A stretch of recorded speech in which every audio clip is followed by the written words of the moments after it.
Hi, welcome to the honeycomb ground, which is part of our sampler that we're working. We've done the point ground, we've done the picots, the catch pins, and on this piece for the honeycomb we can stop doing the catch pins now because the actual shape of the honeycomb ground, the pattern will actually use the outside pins to make the triangle of the honeycomb. The honeycomb here, as you can see in pink, is the six-sided pattern here. The full piece that makes up that pattern is actually a triangle on each edge, but this is made over a series of lines. So working diagonally, one line takes every pinhole, and the next one, which I've done with these green dots, you'd come along, but you're only doing the crossing on the next one, and then you go back and you do this is the diagonal way of doing it, and it's easy to keep track. Or if you fancy it, you can do each section in turn and do the whole block at a time by doing both the two rows at a time. But I'm just going to do one row at a time. It's easy to keep track of it this way. So on my actual piece, let's just see if I can get it in. My pairs are still twisted. Now this is really easy to remember which stitch you're using, because it's every single stitch on this, apart from the edges of course, which are completely different, but every piece in this is half stitch and twist, pin, half stitch and twist.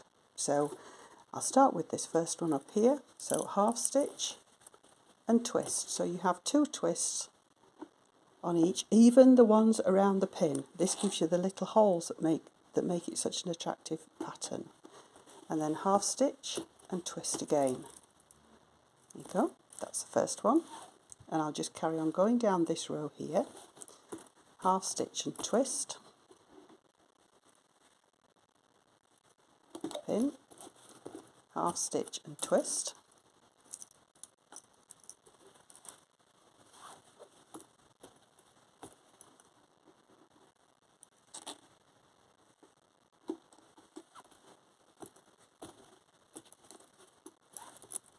it doesn't look a lot different yet, but it will do. This is the starting line for the honeycomb.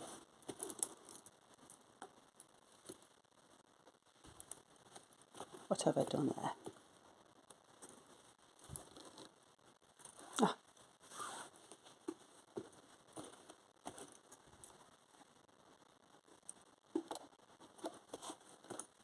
One thing I will say, that when you're doing this, when you get to the edge, do work the edge pair. If you leave it, you can forget, and when you get to the edge pair, you're unaware that you've missed it out, and it can completely confuse you. That is the most common problem with doing honeycomb right to an edge. So I'll work through the passive, put my picot on, just do it quickly.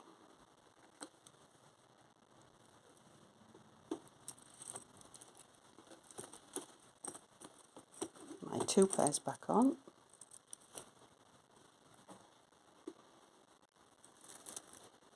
If I start from the top again, you can see on this one that there aren't as many holes, because each pair comes to make two pairs come to make a cross coming along the next line. So I'll take one, and I'm doing these triangles. I'll just show one on this. I've worked this row down here, gone in there, and that's come back round. And now I'm coming through and I'm going to start doing this cross here.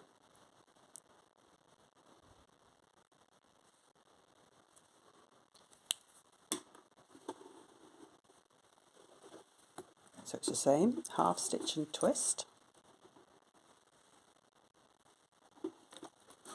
half stitch and twist. And don't use this one to go on to the next one. You stop there and you take the next two. You can see that they have a direction to follow, and it crosses on that cross line. So half stitch and twist.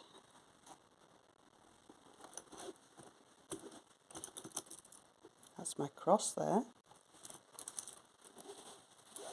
Bring the next two in, half stitch and twist.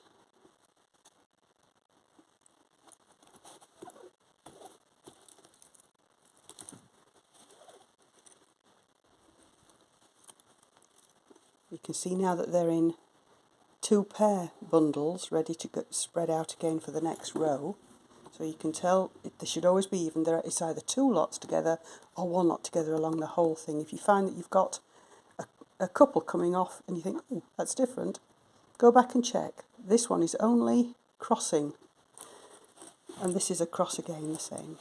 So half stitch and twist.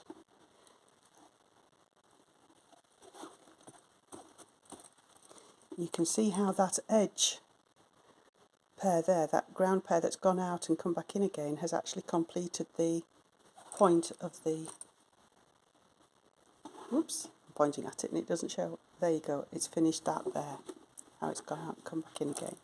So everybody's got a cross on it, but what I will do now, because this pair will have to go out and do that pin, I'm doing that now so it isn't forgotten.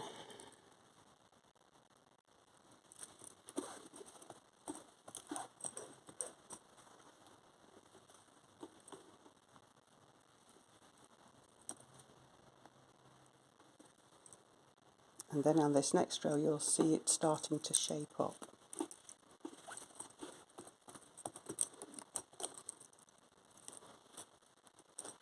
Okay, so I'll lift those down. Remember, these are crossing, so they're going to be going like that. And this pair is going to, these are going to start coming down, so I need these to start coming down here. I don't know if you can just see, there is a triangle there that I'm making. This goes along there. This pair comes in to make that triangle. Same stitch.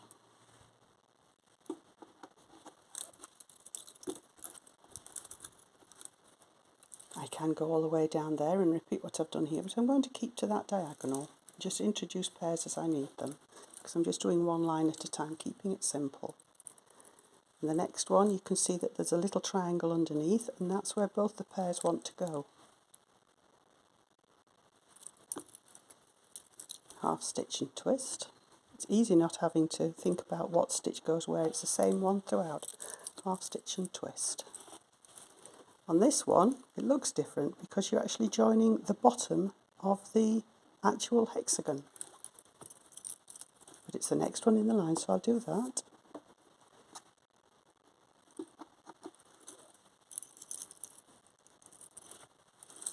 And then it's back to a triangle, a little triangle. Half stitch and twist, pin. Half stitch and twist. And now we're back to the bottom of a hexagon again here. It's still carrying along the same row, doing exactly the same thing.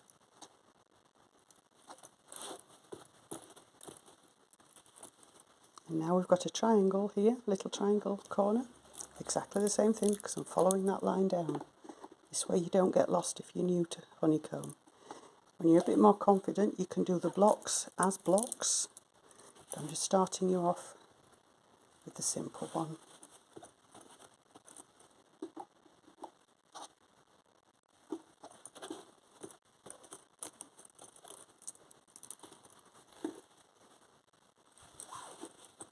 And because I've already done the edge stitch, this is ready to come back in.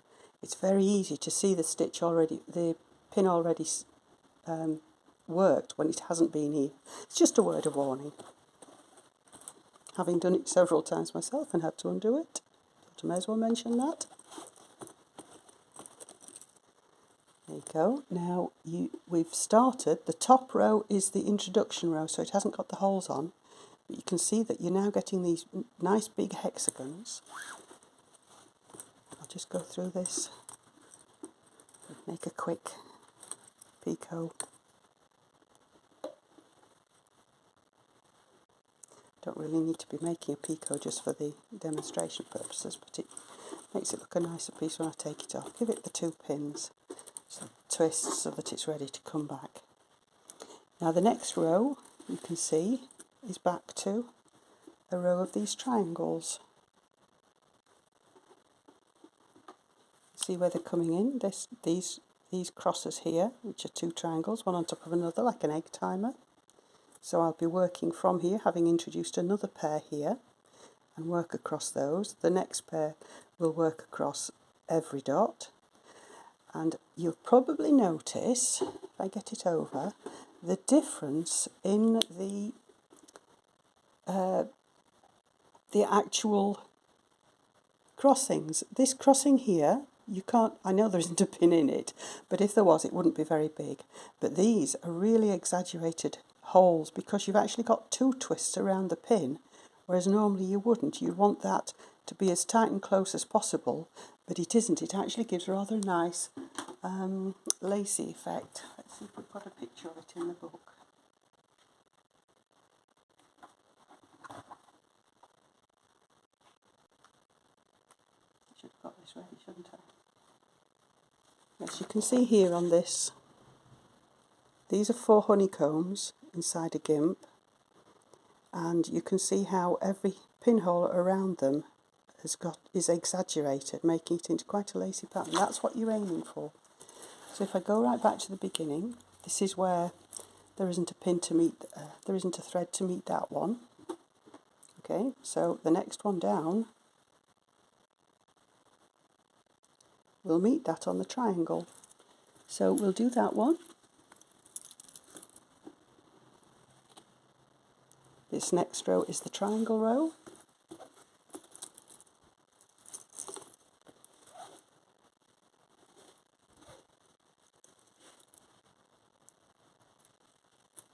And I can just go along and join all these in.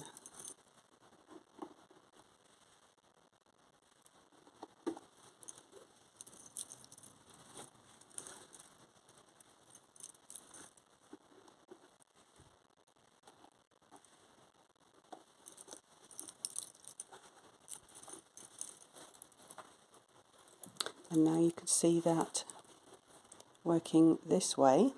I'll just smaller that a little bit. This is where I could make a whole block on its own. This would be making like this one here with its corners on. I would normally just carry on working each row in turn, but we'll have a look at it. You'd make the first triangle there,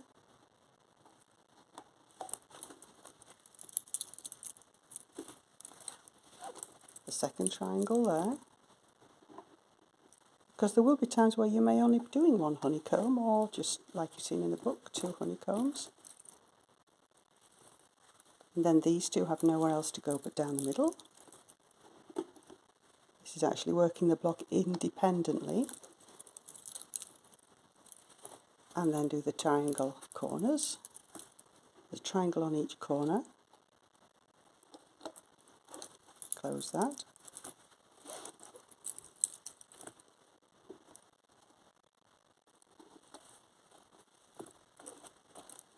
So there you can see the whole honeycomb has been made and the corners made, and it's slipping in. And by doing this triangle here, you've done the side triangle, top triangle of the next one to be done. So you can just simply do them in big blocks or in diagonals.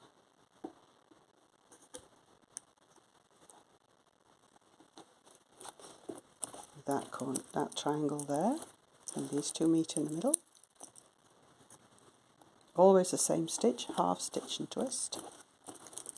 And then finish off with the 2 triangles at the end, because you can't go any further till you've brought some more in.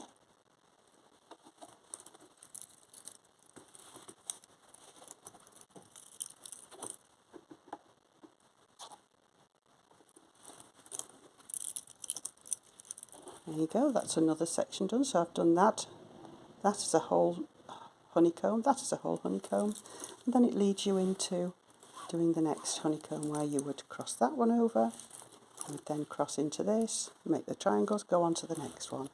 So that's your honeycomb. I wish it gave you a clearer picture. Maybe if I fetch the pillow up to the camera, does that make it a bit clearer? There you go. You can very definitely see the shape of that honeycomb starting on that second row.